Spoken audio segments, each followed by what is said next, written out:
What's going on, my lovelies? It's Kyle here.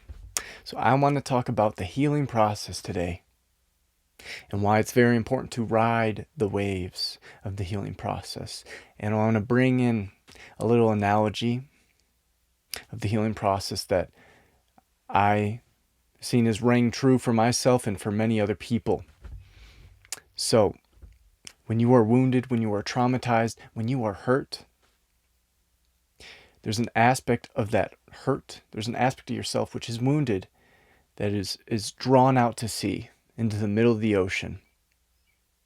And you're wounded and you feel scared and you feel alone and you feel like you can't do anything. You feel like you're hurt and you're stuck there. But you might see in the distance behind you that a wave is coming. And when you're stuck out in the middle of the ocean, you're on a surfboard. And that wave approaching is some of the emotions, some of the feelings, some of this trauma and this wound coming up to the surface, to your consciousness, to your waking reality. And now it's time to process it. Now it's time to face some of this. Now it's time to feel some of these feelings, to cry, to emote, to let go, and to heal overall. And the best way that we can do and move forward and to heal is instead of resisting this wave, instead of resisting these emotions, instead of resisting this trauma and these wounds that are coming up to the surface, we instead ride them. We use that wave to get us closer and closer to the shore, closer and closer to a safer place where that wound is healed more, where that wound is more safe, where that wound isn't holding us back, isn't keeping us scared and fearful, isn't affecting our lives in a major way. And these waves don't take you very, very far. It's not like there's a tsunami coming and you surf that motherfucker all the way back to land. The healing process for just about anyone, if you are really wounded or traumatized in an area of your life, in an area of your being, it takes a lot of waves. It takes a lot of cycles. And it takes a lot of surfing these waves to get closer and closer and closer and closer to the shore. So if you feel like you've just been going through it time and time again, it's like I was crying about this, I was thinking about this, I was emoting, I was processing all these emotions, I was healing like a month ago, 2 months ago. And this has happened to me 10 times, a dozen times. I feel like I'm still spinning my wheels. I'm here to tell you, you're not spinning your wheels. If you are feeling these feelings, if you are emoting, if you are letting go and dropping off this baggage to the point where you pass through that wave, you ride that wave, and once you get through it, it's not bothering you in the moment anymore or not as much, you did a good job. You rode the wave a little bit more, closer and closer to the shore. And just because it goes away doesn't mean that the healing process is over. Just because it goes away doesn't mean that you're done. We have many waves to ride.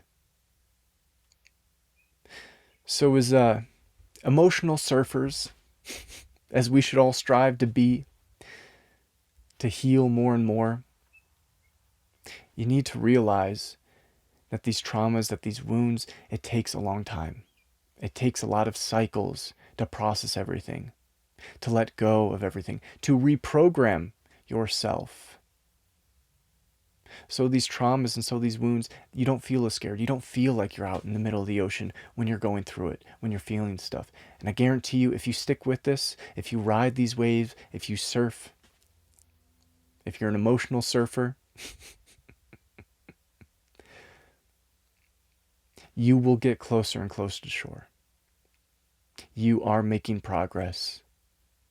And you are doing a good job in the healing process. There's no perfection in the healing process.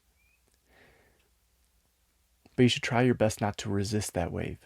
You should try your best to ride that wave, to get you closer to shore, to let go a little bit more, to bring more health to that wound a little bit more, bit by bit, over time. And perhaps this next wave that comes through, you don't feel like you're as submersed into it. You don't feel like it affects you as heavily. You feel a little bit lighter. And then the next time, maybe a little bit lighter. And the next time, there's some space in between. You can kind of see this process. You're almost kind of observing it happen to you. That's good. That's healthy. And a little bit by bit, if we keep riding these waves closer and closer to the shore, bring more health to ourselves. That traumatized part of ourselves, that wounded part of ourselves that is stuck at sea, will feel better and better. Won't be as wounded. We'll feel more safe.